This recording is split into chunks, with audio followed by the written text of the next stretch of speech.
Bonjour les amis, bonjour, bonjour, bonjour, bonjour, bonjour, bonjour, bonsoir, j'espère que vous allez bien. Voilà, je suis votre serviteur Franck Cana. J'espère que vous allez bien. Est-ce qu'à la technique ça va là-bas ou pas? Faites-moi signe, dites-moi si ça va. De l'autre côté, tout y est. Faites-moi signe, donnez-moi des signaux s'il vous plaît, je ne sais pas ce que ça donne. Mais qu'en est-il là-bas? Ça va? Ça va partout? Ok, très bien. Chers amis, bonjour, ça dépend de là où vous êtes. Bonsoir. Donc, ravi de vous retrouver dans cette suite des cours doctoraux de l'école gratuite de la foi.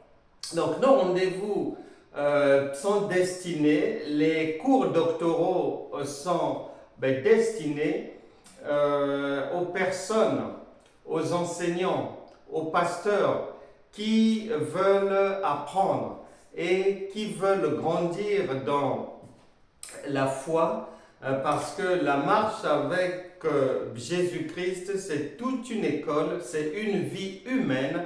Un bébé, lorsqu'il vient au monde à la maternité, il doit grandir en fonction des aliments qu'il prend et la parole de Dieu, elle est régie par ce même principe, la vie spirituelle. Donc ce sont des enseignements qui sont destinés aux apprenants, à ceux qui veulent aller plus loin, à ceux qui veulent grandir dans la foi. La Bible déclare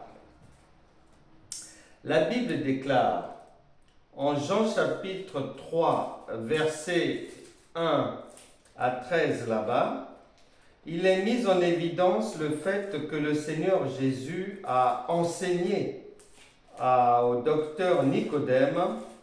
Il était docteur, comme tout un chacun peut être pasteur, apôtre, évangéliste, mais il était ignorant. Il ignorait beaucoup de choses, malgré qu'il était docteur, il n'avait pas une connaissance pouvant permettre à un enfant de Dieu de voir sa vie changer une fois cette connaissance mise en pratique. Jean chapitre 3, versets 1 à 13 là-bas, Jésus explique bien que notre vie spirituelle est à l'image de la vie physique. On vient au monde, mais il faut qu'il y ait une croissance, on doit grandir.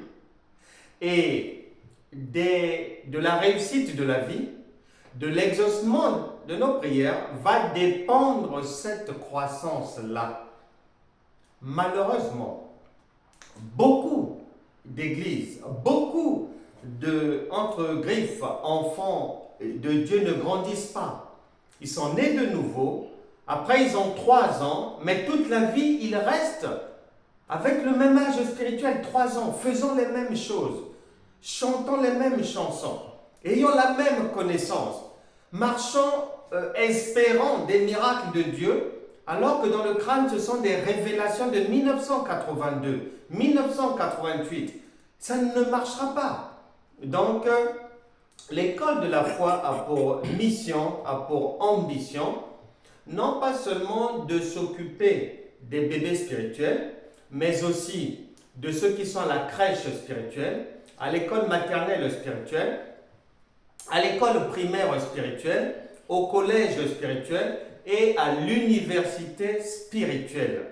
Maintenant, d'une manière générale, les cours doctoraux, ces cours-ci, qui ont lieu une fois le mois, sont destinés à ceux qui aspirent à atteindre un niveau universitaire spirituel.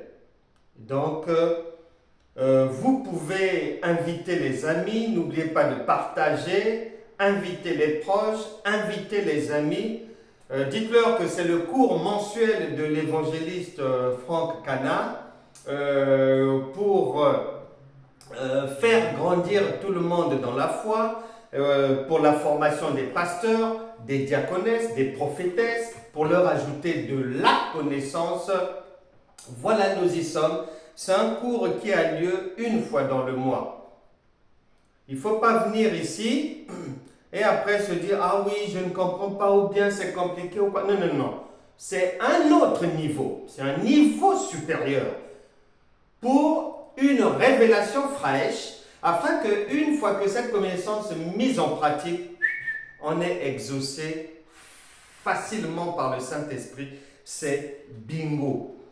La Bible déclare, Luc chapitre 2, verset 52, que Jésus croissait en maturité, en stature, en sagesse. Et c'est la volonté présente de Dieu pour tout le monde. Il faut grandir. Les gens sont trop bébés spirituels. Il y a des pasteurs bébés spirituels, des apôtres bébés spirituels, avec des enseignements qui n'ont ni tête ni queue. Beaucoup de chrétiens souffrent. Hier encore, j'écoutais une dame qui demandait à son pasteur, qu'est-ce que je peux encore faire? Ça fait 4 ans que je prie, je jeûne, mais j'ai du mal, les difficultés s'amoncellent dans ma vie, sont toujours là. Que faire encore? Eh bien, son pasteur n'a pas su lui répondre. La réponse était très simple. Le Seigneur a dit, Osée chapitre 4, verset 6, « Mon peuple périt, mais faute de connaissance. » Sans la connaissance, vous n'y arriverez pas. Sans la connaissance, vous serez toujours bébé spirituel. Sans la connaissance, vous aurez le niveau spirituel de la crèche ou de la maternelle. Ça n'ira pas. Ça tournera en rond. Les enseignements du genre, oui, Dieu va te donner. Oui, ma soeur est la foi. Oui, ça ira, ceci, cela. Non, ça c'est du vent. Ça c'est la crèche spirituelle. C'est le bas de gamme, c'est du b.a.-ba. Il faut monter. Un enfant grandit. Et plus tu grandis, et plus facile deviennent les choses. Donc, ces cours doctoraux sont pour les apprenants qui veulent voir leur vie réellement changer. Ici, j'enseigne comme docteur, parce que le Seigneur a dit en Éphésiens chapitre 4, verset 11, « Il a fait les uns comme, les autres comme, les autres comme. » Donc, je suis évangéliste, mais je suis également un enseignant. Donc, le Saint-Esprit m'a donné la capacité, les dons nécessaires pour tantôt enseigner comme un docteur, comme un apôtre, comme un prophète, comme un pasteur. Il m'a fait cette grâce-là. Et ici, c'est un cours doctoral destiné aux apprenants bien déterminés. Nous allons d'abord lire le texte Hébreux chapitre 5, verset 12. Le Saint-Esprit dit, « Vous, en effet, qui depuis longtemps devriez être des maîtres, vous avez encore besoin qu'on vous enseigne les premiers rudiments des oracles de Dieu.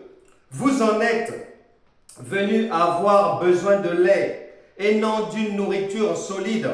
Or, quiconque en est au lait n'a pas l'expérience de la parole de justice, point virgule, car il est un enfant. » Voilà, c'est le constat dressé par le Saint-Esprit. Et cette parole, ce n'est pas de l'histoire. Matthieu a dit que toutes choses passeront, mais les paroles de Dieu ne passeront pas. Donc c'est d'actualité, là. Le Saint-Esprit dit, vous au contraire, qui devriez être devenus des maîtres, vous en êtes encore à boire du lait. Pour obtenir quelque chose de Dieu, il faut jeûner 40 jours, il faut jeûner 100 jours, il faut dormir par terre, il faut faire des veilles de prière, il faut supplier de minuit à 6 heures du matin. Il faut faire un marathon de prière de 72. Il faut marathonner pendant 48 heures de prière. Il faut parler en langue pendant 5 heures. Tout ça là, c'est la crèche spirituelle. C'est pour les bébés, c'est petit. Quand Jésus arrive, il n'y a plus ce spectacle.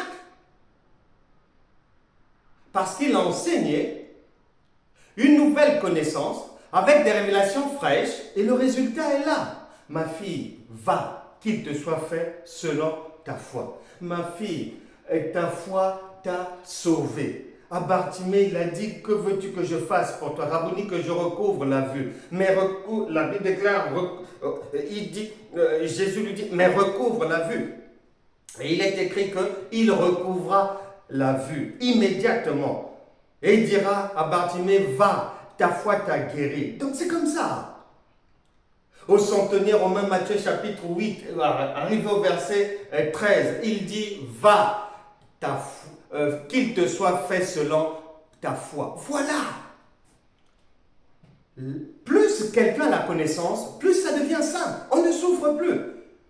Donc, les cours doctoraux de l'école de la foi sont destinés à ceux qui veulent voir leur vie changer vite, facilement, sur la base de la connaissance révélée. Car tu auras besoin d'une révélation fraîche, de nouvelles connaissances que les autres ne connaissent pas pour émerger dans ton milieu, dans ta famille, pour faire des exploits dans la société et partout. Et donc, plus quelqu'un grandit, et dans le Seigneur aussi, plus facile doivent devenir les choses. Parce que Jésus a bien expliqué à Nicodème que notre vie spirituelle est à l'image de la vie physique. Elle commence à la maternité, mais l'enfant ne reste pas à la maternité. Et qu'est-ce qui va lui permettre de sortir de la maternité? C'est la nutrition, ce sont les aliments. Et ces aliments-là, c'est comme la parole de Dieu. Il y a la parole de Dieu pour les bébés de la crèche, il y a la parole de Dieu pour ceux qui sont à la maternelle, il y a la parole de Dieu pour ceux qui sont à l'école primaire, au collège, au lycée et à l'université. Ici, c'est l'université maintenant. Donc, la vie spirituelle est faite ainsi. Donc, pour que l'enfant sorte de la maternité, c'est en fonction des aliments. Pour qu'il grandisse, c'est en fonction de la qualité des aliments. Et chaque période, il change d'aliments. Il change. Parce que pour grandir, il faut des aliments de la nutrition de plus en plus solides. Et la parole de Dieu, c'est pareil. Une nouvelle semence. Une semence révélée, fraîche, et tu en as besoin. Et maintenant, dans ta croissance, de la même manière qu'un enfant grandit, c'est ce que le Seigneur Jésus explique à Nicodème, et il nous explique cela aujourd'hui. De la même manière, plus l'enfant va grandir, et moins il aura besoin d'assistance. Au début, il avait du mal, il fallait que maman l'aide pour boire de l'eau, pour tenir un verre, pour marcher. Mais plus il va grandir, il n'a plus besoin d'être assisté, il se lave seul, il s'habille seul, il ne veut plus que maman l'accompagne même à l'école, etc., etc. Mais dans le Seigneur, c'est pareil. Ça doit être pareil. Et donc, comme l'enfant, en grandissant, il fait les choses plus facilement, et bien, dans le Seigneur, s'il y a 8 ans, tu avais besoin pour être exaucé de quelque chose, de jeûner pendant 3 jours, et bien, aujourd'hui, 8 ans après, si tu as encore besoin de jeûner pendant 3 jours, tu n'as pas grandi. Tu es un monstre spirituel et tu es resté à l'âge de 5 ans. C'est pour ça que tu as des problèmes dans ta vie. Mais, donne gloire à Dieu. Les cours doctoraux de l'école de la foi sont destinés à te sortir de la monstruosité spirituelle. Donc, ce qu'il faut savoir, avant d'entrer dans le vif de notre sujet aujourd'hui, tu dois savoir que Dieu a des principes. Il y a des fondamentaux. Et ce n'est pas une histoire de jeûner, de parler en langue, de prier. Non, non, non. Il y a des choses fondamentales. Si tu ne les connais pas, tu vas tourner en rond, c'est-à-dire tu vas seulement nous accompagner dans la vie. Tu es venu nous accompagner, malgré tes jeûnes, malgré tes prières. N'oublie pas, il y a une sœur que Jésus est venu trouver l'autre jour dans le temple. Les gens pensaient que comme elle priait, elle jeûnait bien dans le temple, dans l'évangile de Luc. Et les gens pensaient que cette sœur était modèle et tout, mais ils ne voyaient pas que sa vie était courbée, ça ne marchait pas. Et ça faisait 18 ans qu'une sœur modèle dans l'église locale était liée par Satan, malmenée. Les gens ne voyaient pas ça. Et les gens pensaient qu'elle était une sainte. Elle jeûnait, elle priait, elle était gentille.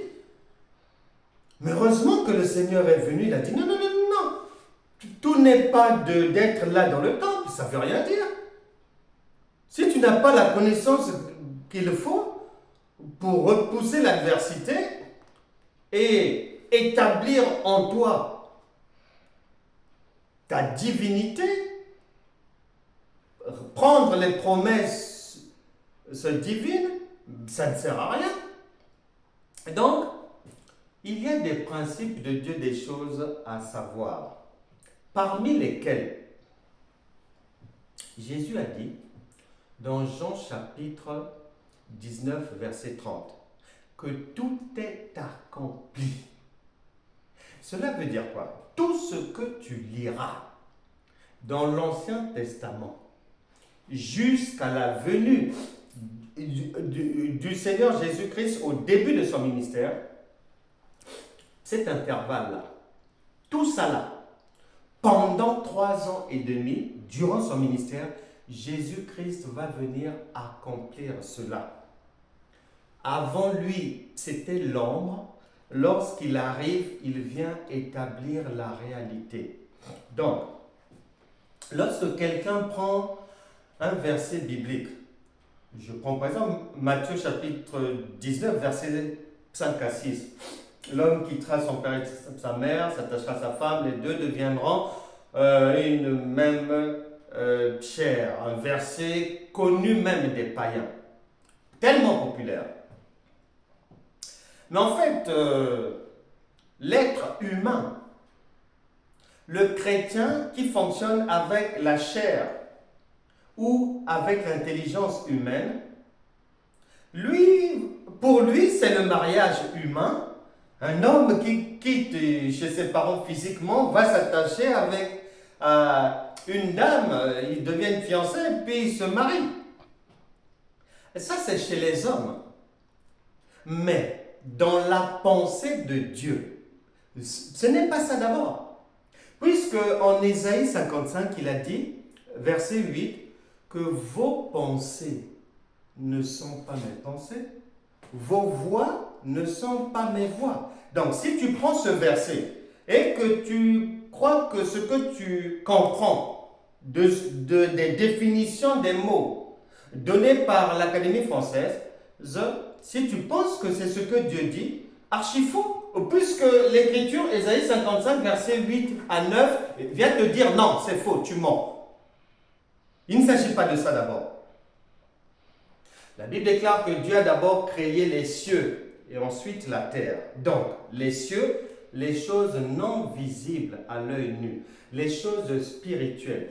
Et la Bible déclare que les choses invisibles sont plus réelles que les choses visibles. Donc, Dieu comme un bon père, comme une bonne maman, qui tient à ce que ses enfants prennent modèle sur elle, Dieu parle toujours d'abord de lui-même. Il se donne d'abord pour modèle à ses enfants que nous sommes. Donc, lorsqu'il est dit que les deux deviendront une même chair, tu iras retrouver, ici nous sommes au cours doctoral numéro 14, tu iras sur Franck Cana TV, là-bas tu fouilles dans les cours doctoraux précédents, tu retrouveras. J'avais enseigné sur les deux deviendront une même chair. Va suivre ce cours, tu comprendras ce que ça veut dire selon Dieu. Maintenant, si je me limite à la compréhension humaine, terrestre, charnelle, de aller prendre une femme, être en mariage et tout, c'est ce que Dieu veut, c'est ça, ceci, cela, eh bien, ma compréhension est bas de gamme.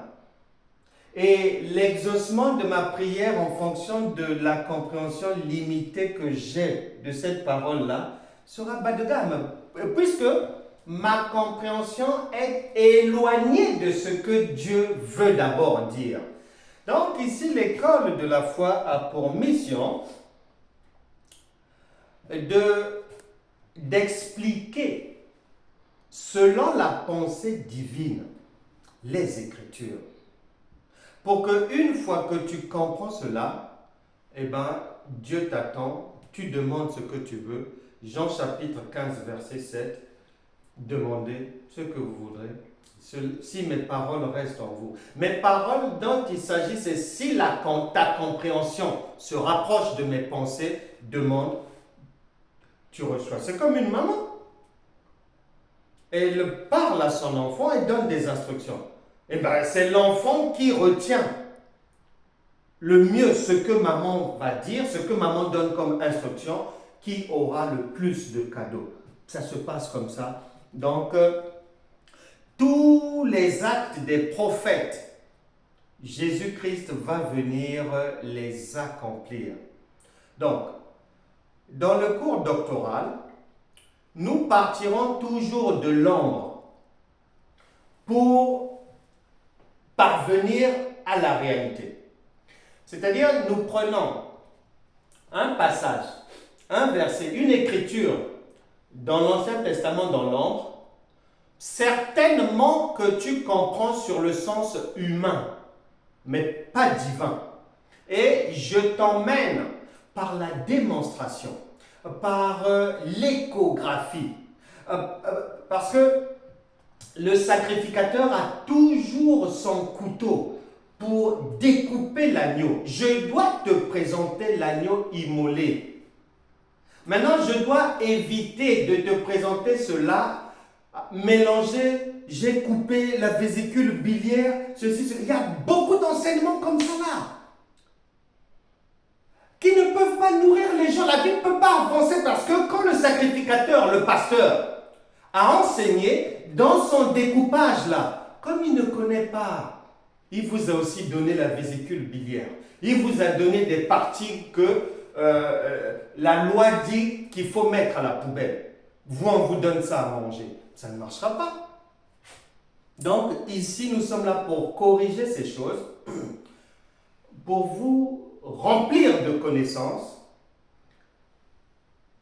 procéder à des ajustements, des réajustements, afin de vous emmener de l'échec à la réussite, des ténèbres, de l'ignorance à la lumière de la connaissance, des larmes à la joie. Prenez toujours votre cahier pour prendre des notes, ou vous enregistrez et après vous allez vous asseoir et bien reprendre le cours. Toujours un stylo, votre Bible pour être dans le bain et ne rien louper. Nous allons donc aller de l'ombre à la réalité. Il faut savoir, la Bible déclare, 2 Timothée chapitre 3 verset 16, que toute écriture, c'est pour instruire. Cela veut dire quoi? Quand tu lis un verset, par exemple sur Moïse, sur Enoch ou sur Noé, Dieu ne te parle plus de Noé, Moïse ou qui que ce soit, non. Puisque ces gens-là ne sont plus là, puisque tu ne les connais pas, la Bible déclare, Luc chapitre 20, verset 38, Dieu n'est pas un Dieu des morts, mais des vivants, donc il s'adresse à la personne vivante, donc toi-même. À ce moment-là, ce que tu lis là, ce n'est plus une histoire de Moïse, ni de David. Dieu dit, toute écriture est un enseignement. Donc, ça devient un enseignement que tu es censé comprendre. Ce n'est pas une histoire de, ben voilà, Joseph avait un vêtement comme nos vêtements là. Non, non, non, non. C'est tout un enseignement. Toute écriture. C'est tout un tabernacle. Il faut décortiquer. C'est toute une chirurgie à faire avant de comprendre ce que Dieu veut exactement dire.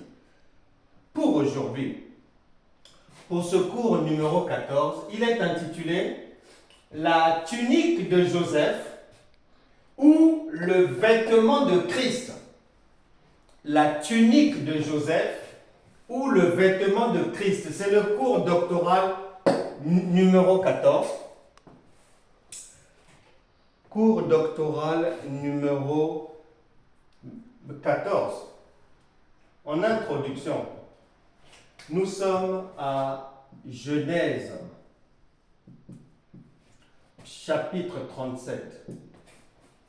On va commencer Genèse chapitre 37. On va commencer au verset 1. Je lis. Jacob demeura dans le pays de Canaan où avait séjourné son père. Voici la postérité de Jacob. Joseph, âgé de 17 ans, faisait paître le troupeau avec ses frères. Cet enfant était auprès des fils de Bila et des fils de Zilpa, femme de son père. Et Joseph rapportait à leur père leurs mauvais propos. Israël aimait Joseph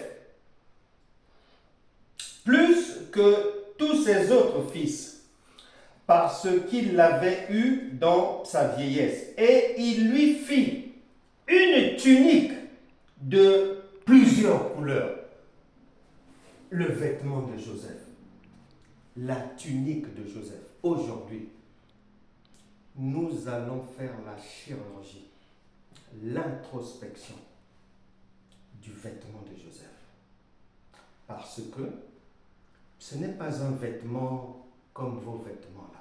Non, ce n'est pas de ça qu'il s'agit. Et nous allons chercher à aller, puisque l'Ancien Testament, l'ombre, n'a pas la vérité, ne nous donne pas, si je m'arrête là seulement à ce que nous venons de lire, et que dans mon cerveau, je me fais des conclusions, ah, son père l'aimait plus que les autres, ça, parce qu'il lui avait donné un vêtement, c'est cela, je suis hors sujet par rapport à la pensée divine. Dans la pensée humaine, oui, j'ai compris. Mais la pensée humaine ne peut pas m'aider. Celui qui aide, là où il y a l'aide, il faut qu'il y ait l'esprit.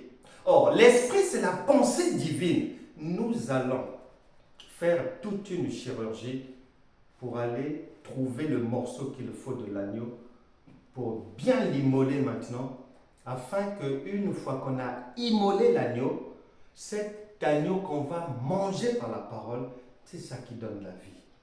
Il est le chemin, la vérité et la vie. Mais pas n'importe comment. C'est après avoir été immolé. Bah je rabâche, oh oui, Dieu va faire, blablabla.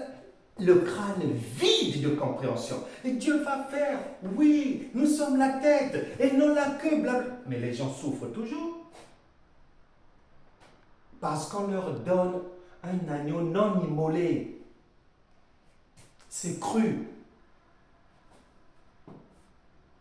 Donc on va partir de l'ombre vers la réalité. Jésus a dit, tout est accompli. Donc, nous allons aller vérifier comment Jésus, durant son ministère, est venu accomplir les paroles que nous venons de lire. Et pour ce faire, nous allons emprunter une démarche comme Dieu nous l'impose.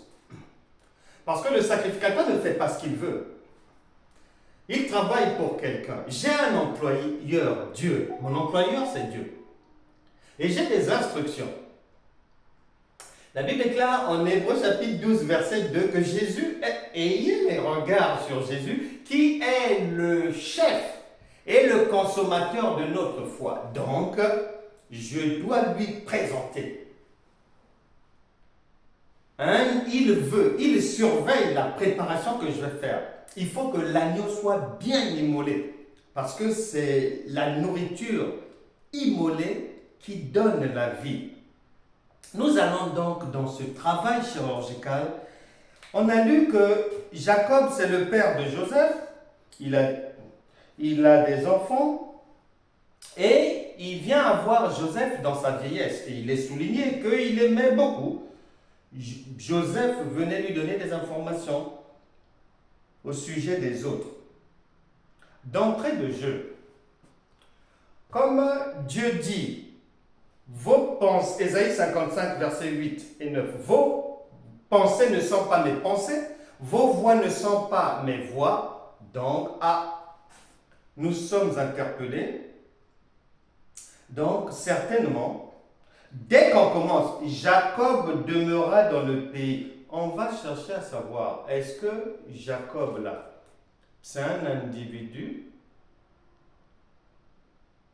pour Dieu, comme moi je considère qu'il est un individu. Nous allons vérifier cela. Et comme Dieu a ses propres témoins, les Ésaïe, les Jérémie, les Moïse, les Josué, les Ruth, tout ce monde-là, la sœur Esther, et tout ce monde-là sont les témoins, les gens que Dieu a mandatés pour nous enlever le voile de l'ignorance, pour qu'apparaisse la vraie pensée de Dieu qui est cachée derrière chaque écriture. Donc, on va aller consulter ces gens-là. Nous commençons par le frère Moïse. Pour comprendre qui est Jacob, Moïse nous demande d'aller un peu plus loin dans le verset, toujours Genèse chapitre 37. Nous progressons dans notre échographie. Dans cette marche-là, on va arriver au verset 9. Parlant de Joseph. Genèse 37, verset 9. Il eut encore un autre songe. Et il le raconta à ses frères. Il dit, 2 points. J'ai eu encore un songe. Et voici, le soleil, la lune et 11 étoiles se prosternaient devant moi. Il le raconta à son père et à ses frères. Point. Verset 10 donc. Son père le réprimanda, virgule, et lui dit, que signifie ce songe que tu as eu? Faut-il que nous venions, moi, ta mère et tes frères, nous prosterner en terre devant toi? Conclusion, dans la pensée de Dieu, le soleil, c'est le père, donc Jacob, la lune, c'est la mère, et les étoiles, les frères. Donc, Jacob égale le soleil. Jacob, c'est le soleil. Et en cherchant à comprendre, mais le soleil, c'est qui encore? Le frère Luc vient nous parler de la part de Dieu. Luc chapitre 1, c'est lui qui va nous révéler qui est Jacob en réalité. Moïse nous a donné l'info que Jacob c'est le soleil. Et Luc va venir nous dire le soleil c'est qui. Luc chapitre 1, verset 78. Grâce aux entrailles de la miséricorde de notre Dieu, en vertu de laquelle le soleil levant, donc le Dieu, c'est le soleil levant, nous a visités d'en haut. Donc, conclusion, Le soleil, c'est Dieu, dans la pensée divine. Jacob, c'est Dieu. Ça, c'est la première démonstration à retenir. Nous sommes en train de démontrer. Nous sommes en train de démontrer. Nous sommes dans le grand 2, dans la démonstration de qui est qui. Jacob, selon Genèse chapitre 37, versets 9 et 10, c'est le soleil. Et c'est le frère Luc qui, en Luc chapitre 1, verset 78, vient nous apprendre que le soleil, là, c'est Dieu. Donc Jacob, c'est Dieu. On a vu que toujours dans Genèse chapitre 37,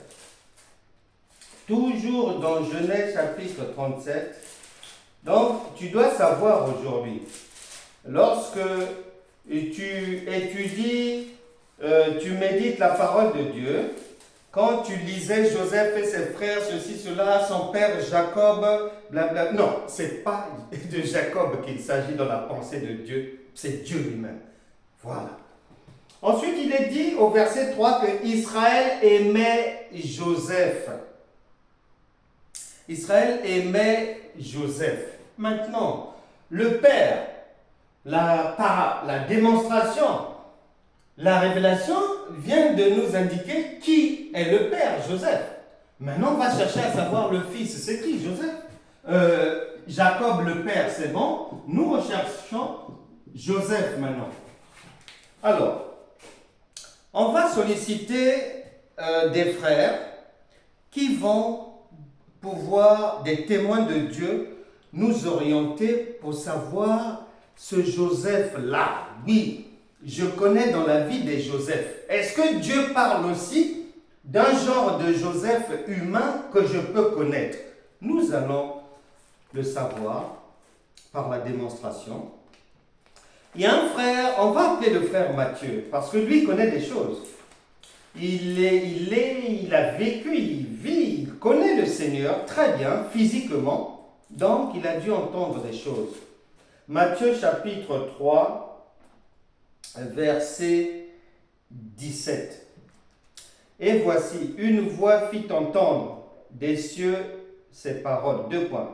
Celui-ci est mon fils bien-aimé, en qui j'ai mis toute mon affection. Genèse chapitre 37, verset 3 dit, Israël aimait Joseph plus que tous ses autres enfants. Donc, toute son affection était là-bas.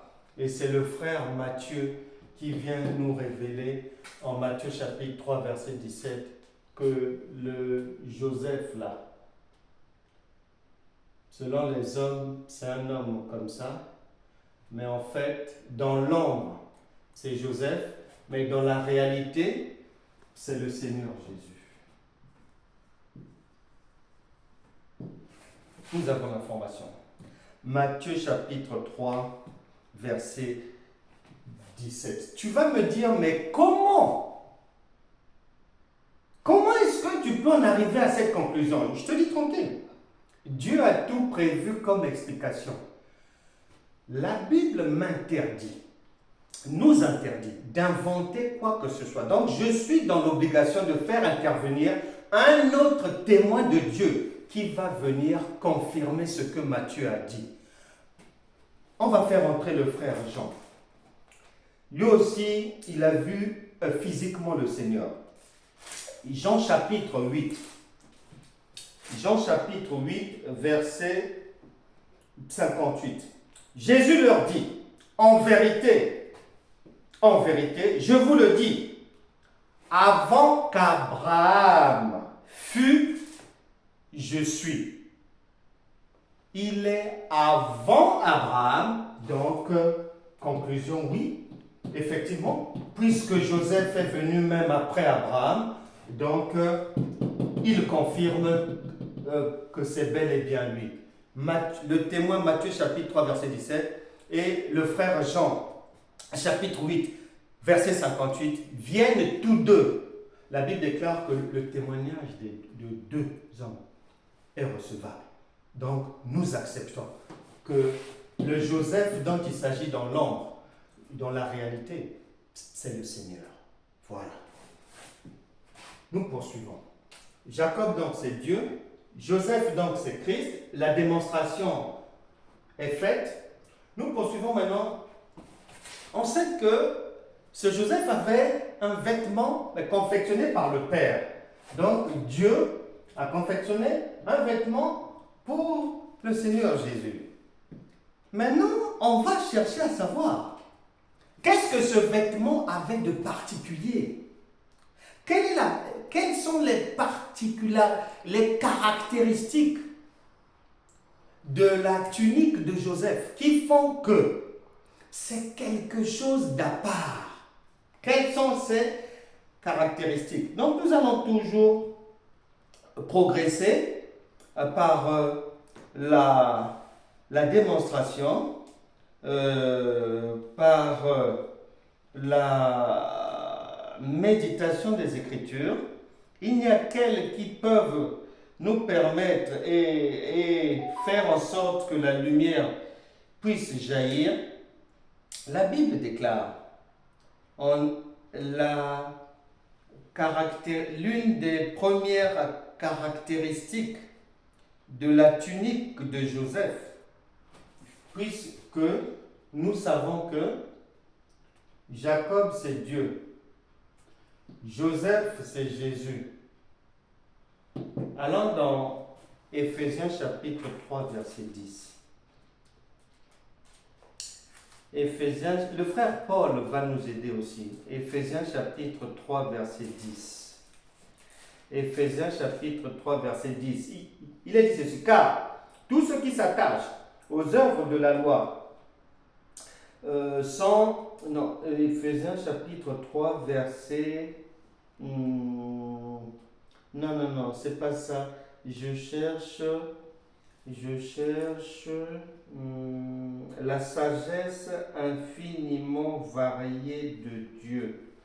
Je cherche la sagesse infiniment variée de Dieu. Écrivez-moi ce verset, il se trouve où? C'est la première caractéristique du vêtement de Christ, c'est la sagesse infiniment variée de Dieu.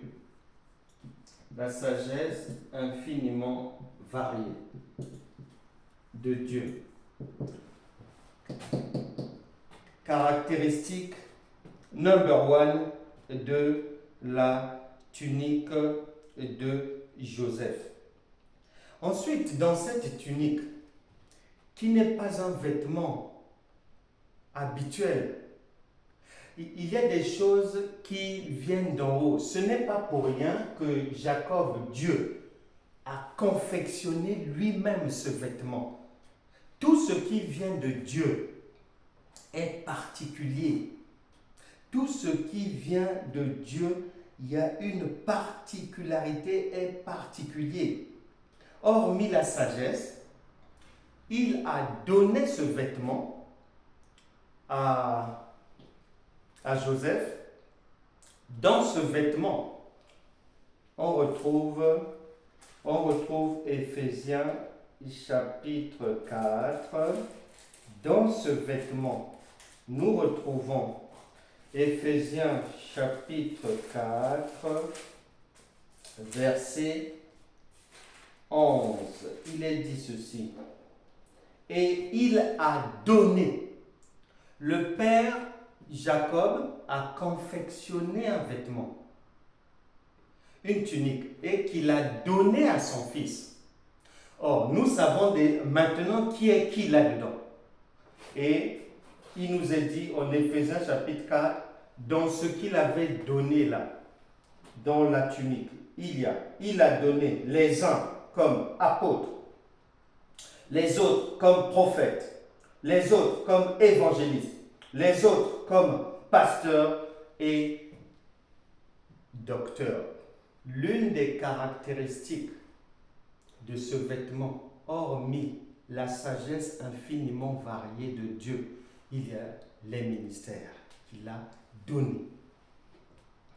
Ensuite, toujours le frère Paul, on va le solliciter encore, il vient nous donner un autre tuyau Dans les caractéristiques, il faut bien noter, troisième caractéristique de ce vêtement, 1 Corinthiens chapitre 12, versets 4 à 11. Il y a diversité de dons, mais le même esprit. Diversité de ministères, virgule, mais le même Seigneur. Diversité d'opérations, mais le même Dieu qui opère tout en tous. Donc, il donne, il opère, il donne. Ça va? Ok. Or, à chacun, la manifestation de l'Esprit est donnée pour l'utilité commune. En effet, à l'un est donné. C'est ce vêtement-là que Jacob a donné à son fils. On est toujours dans le don. Nous savons dans cette histoire qui est qui, selon la révélation divine, dans la pensée de Dieu. Il donne encore par l'Esprit, verset 8, une parole de sagesse, à un autre, une parole de connaissance, selon le même esprit, à un autre, la foi, par le même esprit, à un autre, le don des guérisons, par le même esprit, à un autre, le don d'opérer des miracles, à un autre, la prophétie, à un autre, le discernement des esprits, à un autre, la diversité des langues, à un autre, l'interprétation des langues. Un seul et même esprit opère toutes ces choses, les distribuant à chacun en particulier comme il veut. Distribuer, c'est donner. Je donne. Troisième caractéristique de la tunique de Joseph, les opérations du Saint-Esprit. Tu notes ça là-bas. Nous poursuivons.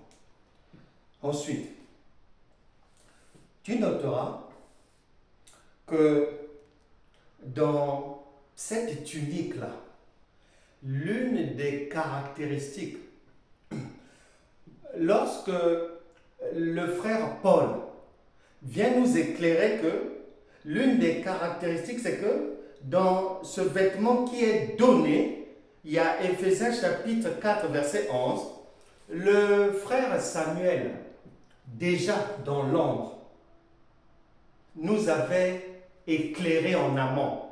1 Samuel chapitre 17 verset 40. Les 5 pierres polies que David avait récupérées, dont il avait eu besoin pour vaincre Goliath, les 5 là, que l'on retrouve dans l'ombre, ce sont les 5 que l'on retrouve dans la Révélation, Éphésiens chapitre 4 verset 11, ce sont les ministères. C'est la parole. Sans la parole, David n'aurait pas pu vaincre Goliath.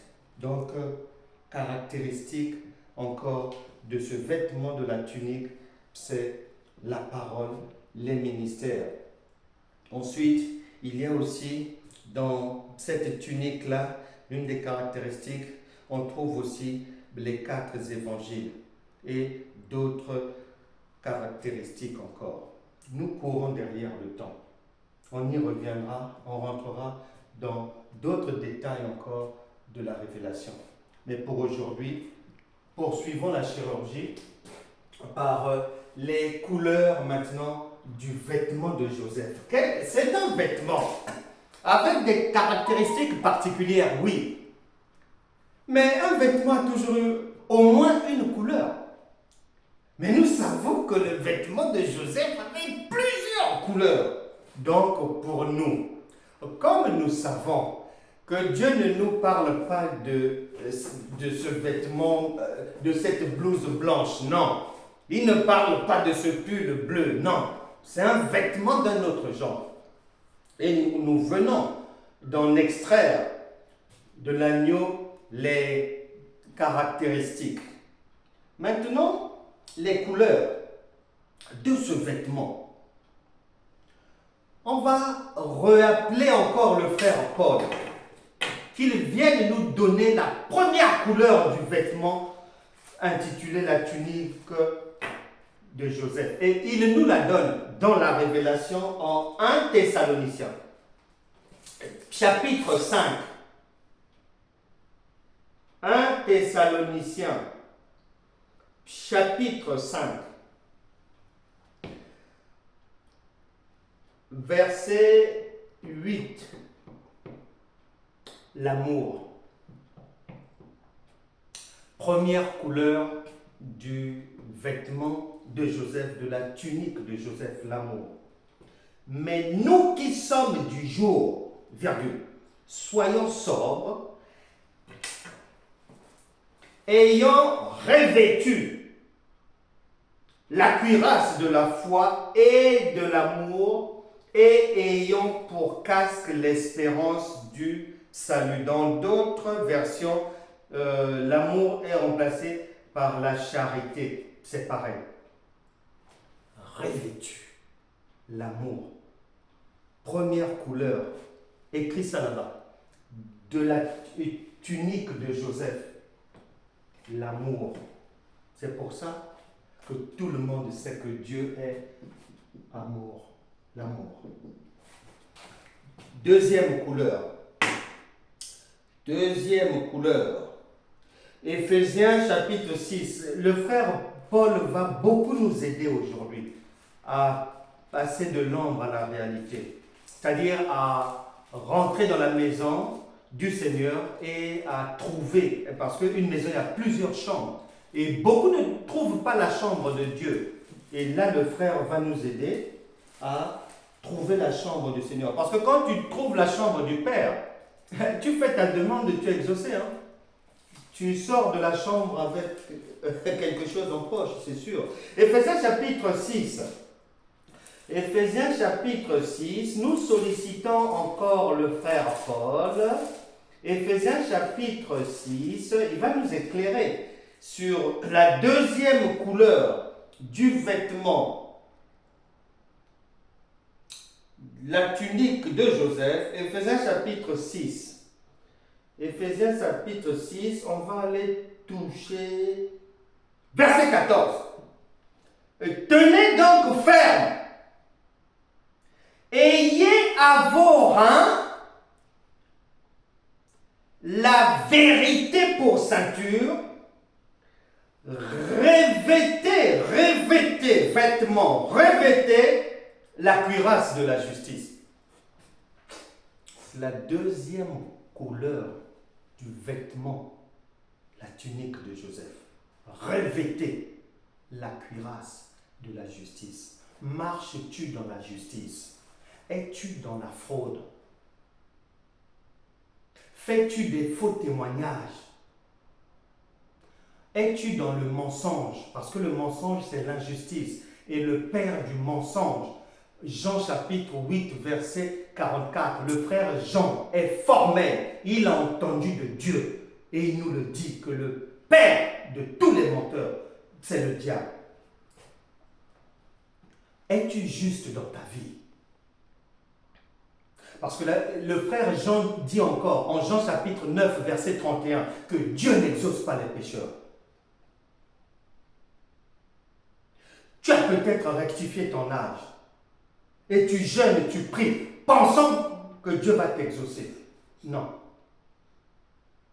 Tu n'es pas dans la vérité. Le royaume de Dieu, c'est un royaume de vérité. Est-ce que tu fais de fausses déclarations?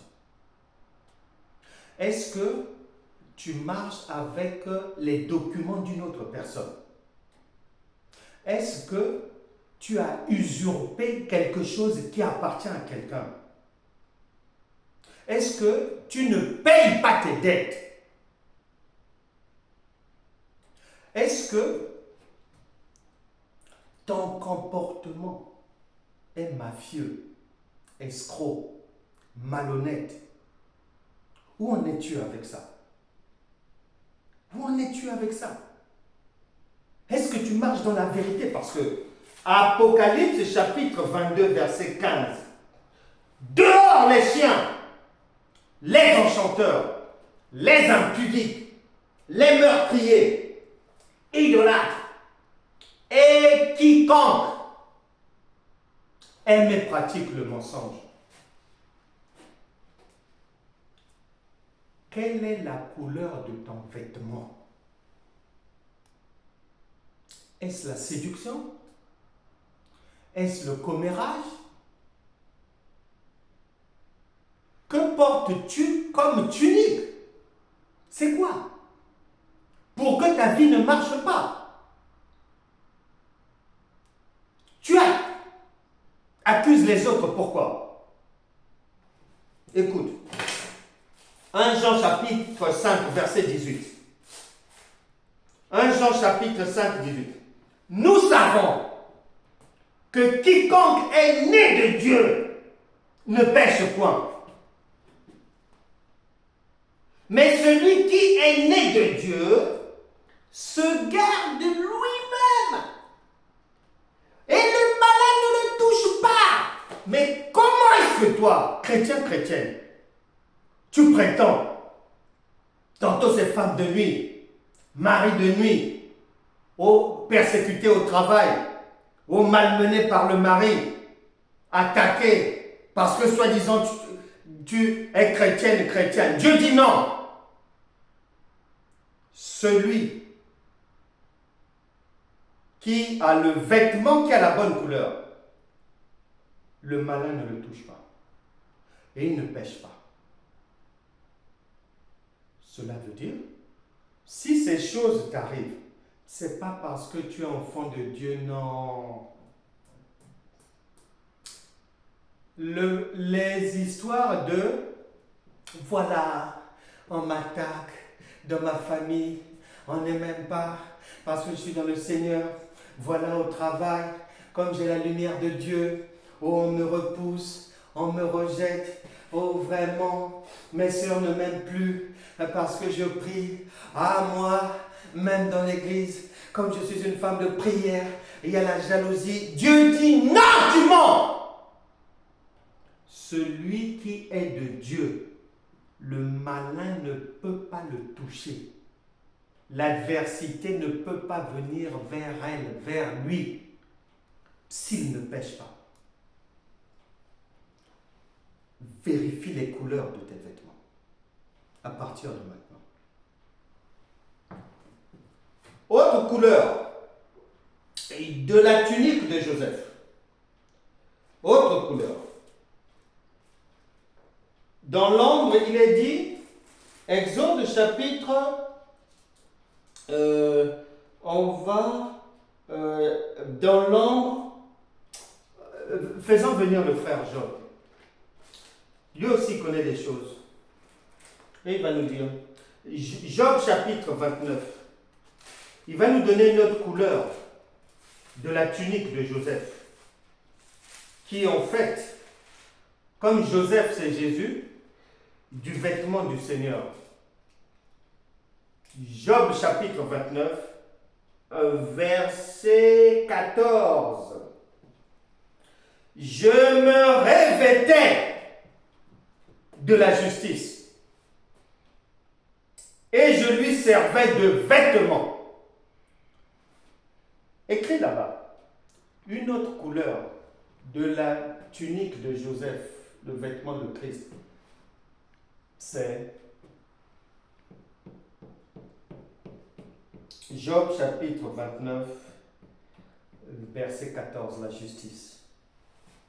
Tu notes ça bien. C'est le vêtement du Seigneur. Es-tu juste dans ta vie? Est-ce que tu fais partie des gens qui, sans culot, sans crainte de Dieu, alors que Dieu est un feu dévorant, des fois, ils appellent bien mal et mal bien. Attention. La sanction de Dieu, elle t'attend devant. Si tu continues dans l'injustice, tout se paye ici-bas. La Bible. J'ai enseigné ce week-end sur le salaire du péché. Va suivre cet enseignement. Franck Cana TV, YouTube, le salaire du péché. Là-bas, j'avais dit ceci. Notre problème à nous, c'est que entre le moment où tu fais ta connerie, entre le moment où tu pêches, entre le moment où tu n'es pas juste, tu es injuste, entre le moment où tu es dans le mensonge et le moment où Dieu va te payer ton salaire. Puisque mentir, c'est un job. Il faut faire attention, il ne faut pas dire si cela, non, il faut cacher doucement, si cela, il ne faut pas qu'on me voie. C'est un salaire, Dieu a dit. Entre le moment où tu vas gaffer, voler, commettre l'adultère, faire des bêtises, être injuste, et le moment où Dieu va te payer, te donner ta rémunération, puisque tout travail mérite salaire. Romains chapitre 6, verset 23, le salaire du péché. Il y a un salaire là-bas, c'est prévu. Entre ce moment-là, où tu gaffes, entre le moment où tu es dans l'impudicité, fornication, mensonge, beuverie et autres, idolâtrie, maraboutage, blablabla, blablabla, et le jour où les ressources humaines de notre royaume, le royaume de Dieu, te font parvenir ton salaire, tu ne feras jamais le lien. Parce que ton salaire va venir peut-être 6 mois après, 8 mois après, 12 mois après, 3 ans, 5 ans, 10 ans, 15 ans après. Non, ce n'est pas le même mois. Non, non, non. Chez Dieu, un jour c'est 1000 ans c'est un jour. Donc Dieu a 100 ans.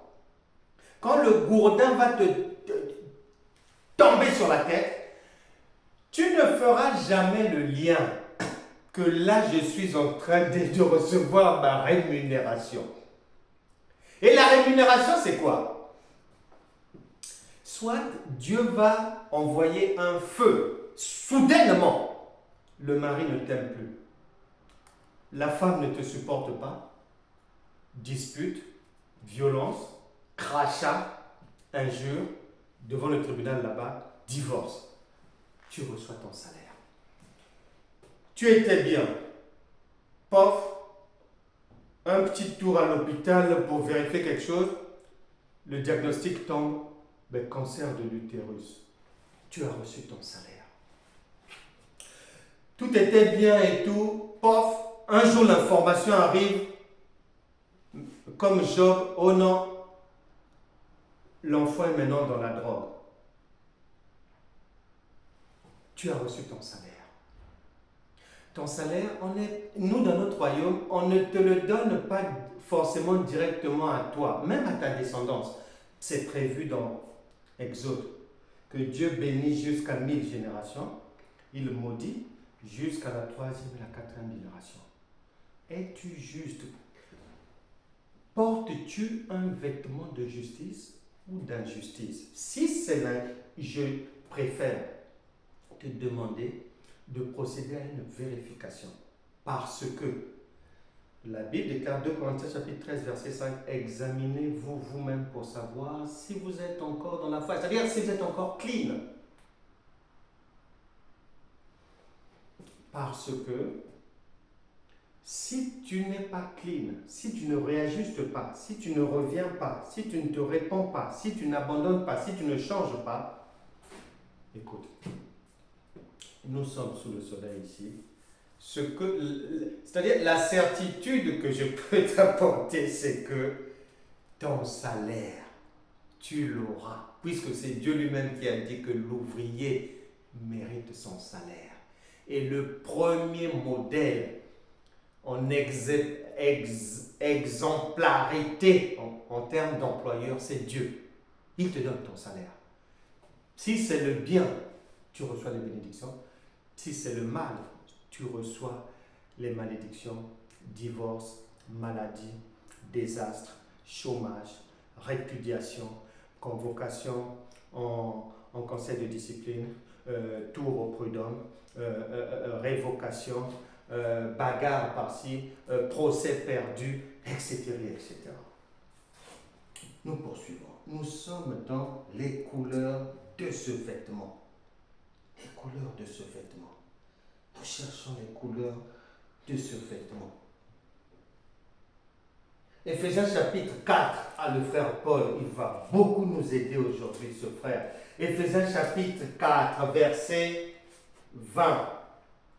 Éphésiens chapitre 4, verset... Mais vous, ce n'est pas ainsi que vous avez appris Christ, si du moins vous l'avez entendu, et si conformément à la vérité qui est en Jésus, c'est en lui que vous avez été instruits à vous dépouiller, eu égard à votre vie passée, du vieil homme qui se corrompt par les convoitises trompeuses.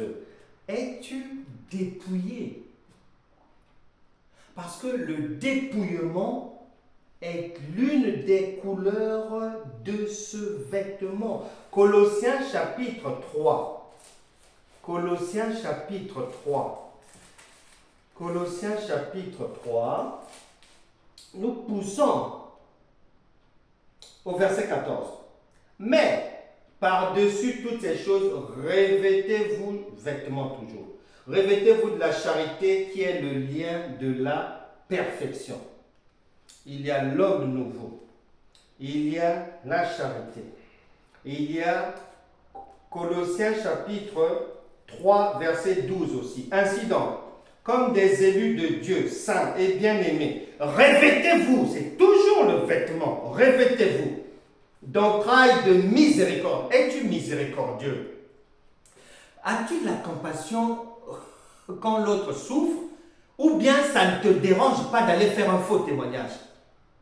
Ou bien ça ne te dérange pas d'accuser un innocent?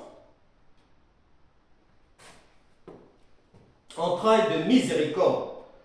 L'une des couleurs de ce vêtement, la miséricorde. Une autre couleur, la bonté. Une autre, l'humilité. Es-tu humble?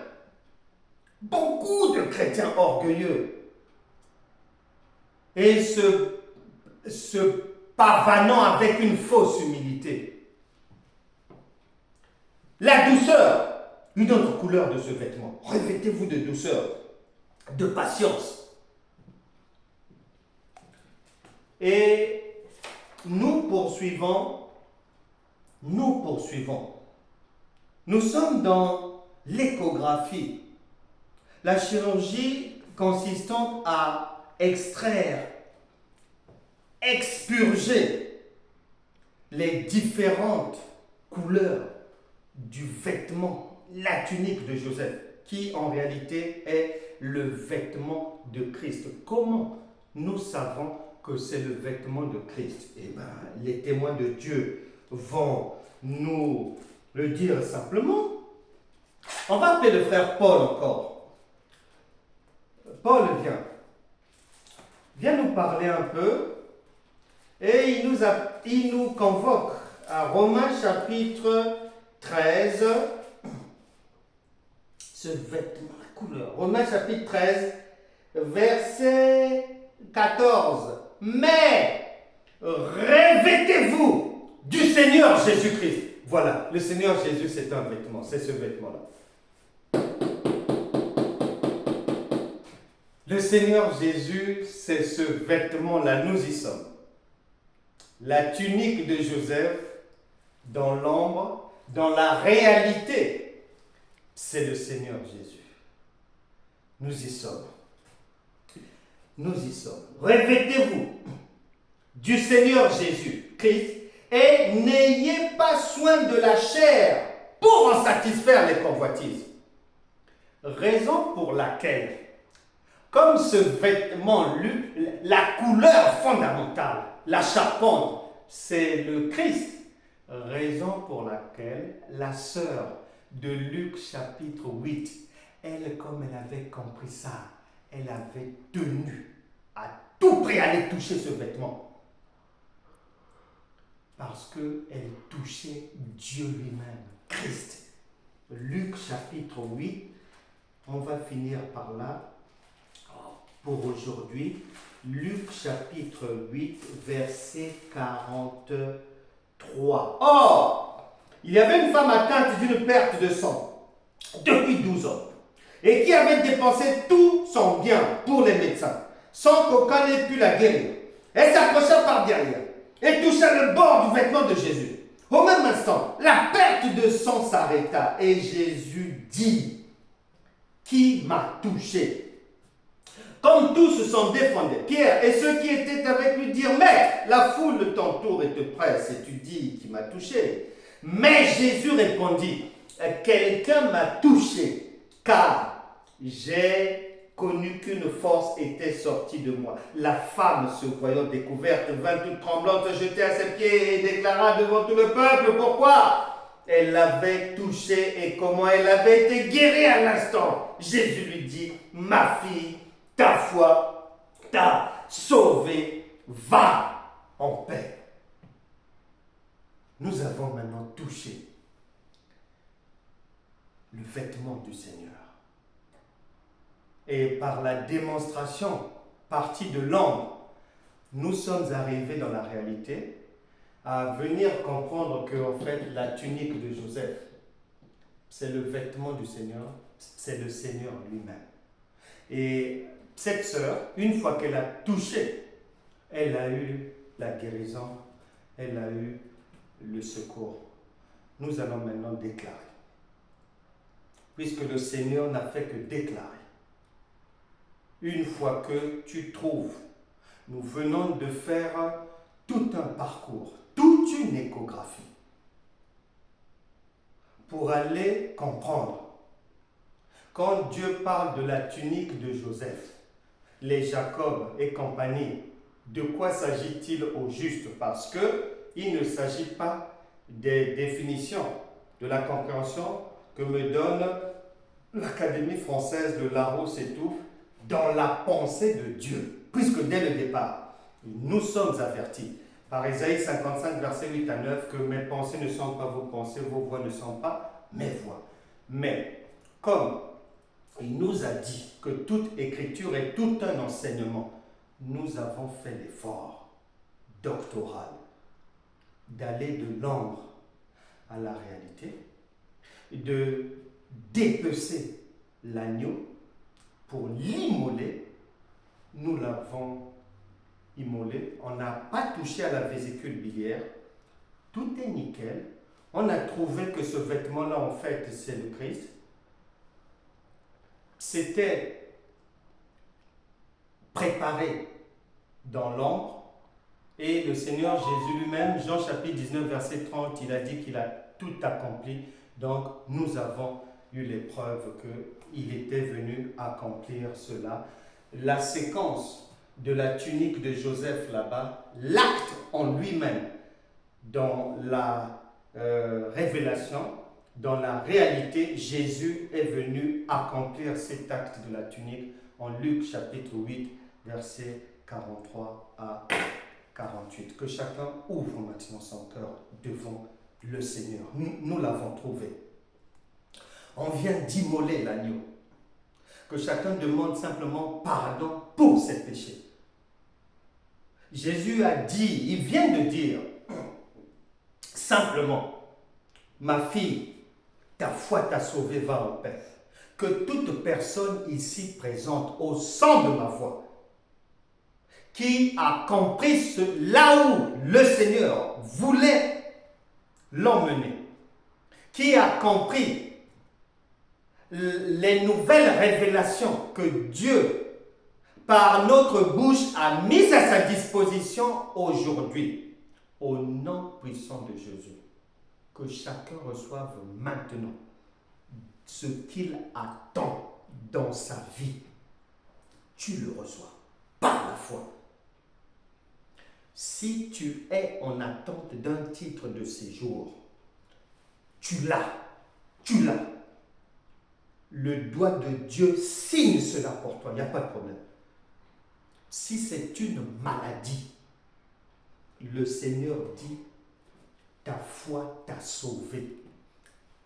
Cancer, tumeur, paralysie, toutes sortes de choses te quittent aujourd'hui. Si c'est le masque de vieillesse, les femmes ne te supportent pas, les hommes ne t'approchent pas, aucun mot doux depuis des années, même pas chéri, même Maintenant, au nom de Jésus, ce masque tombe aujourd'hui. Qu'une nouvelle ère s'ouvre dans vos vies. Tout ce qui ne marchait pas va désormais marcher. Au nom de Jésus. Amen.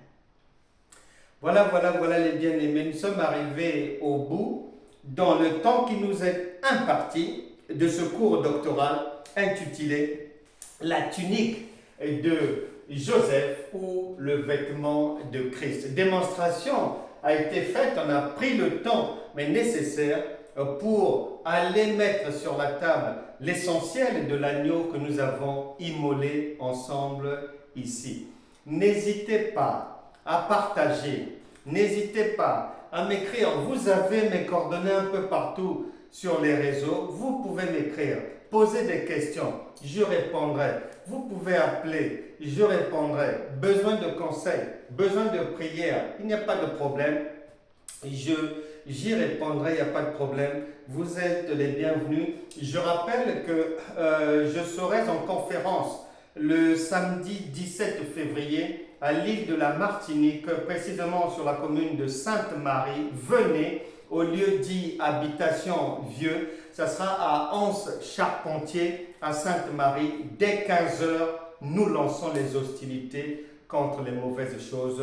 Je prends la parole et vous êtes tous les bienvenus, vous, vos proches, vos amis, vos parents. Voilà, le prochain cours doctoral pour les apprenants, pour ceux qui veulent comprendre, pour ceux qui veulent grandir, parce que le Seigneur a dit en Hébreux chapitre 5, versets 12 à 13, il faut partir de l'enfance à la maîtrise, il faut grandir. Et le Seigneur Jésus a donné ce cours au docteur Nicodème. Bien qu'il était docteur, il ne comprenait pas la révélation et nous sommes aussi en train de faire ce travail-là une fois par mois. Chaque premier du mois, nous avons notre cours doctoral. Le prochain cours, ça sera le 1er février à 18 h précisément. Dès 18 h, le cours est ouvert. Vous pouvez poser des questions, vous pouvez écrire. Et le Seigneur se fera un malin plaisir de vous visiter et de vous bénir. Bonne soirée à tous chez vous, bonne journée, que Dieu vous bénisse, je vous embrasse, nous vous aimons. Rendez-vous pour notre prochain cours doctoral le 1er février 2024 à 18 h. En attendant, mais le travail habituel se poursuivra demain. J'ai rendez-vous à 18h30 heure de La Réunion et 15h30 heure de Paris pour un enseignement destiné à notre église locale. Jésus, c'est le miracle, qui est situé à l'île de La Réunion, mais c'est ouvert à tout le monde aussi.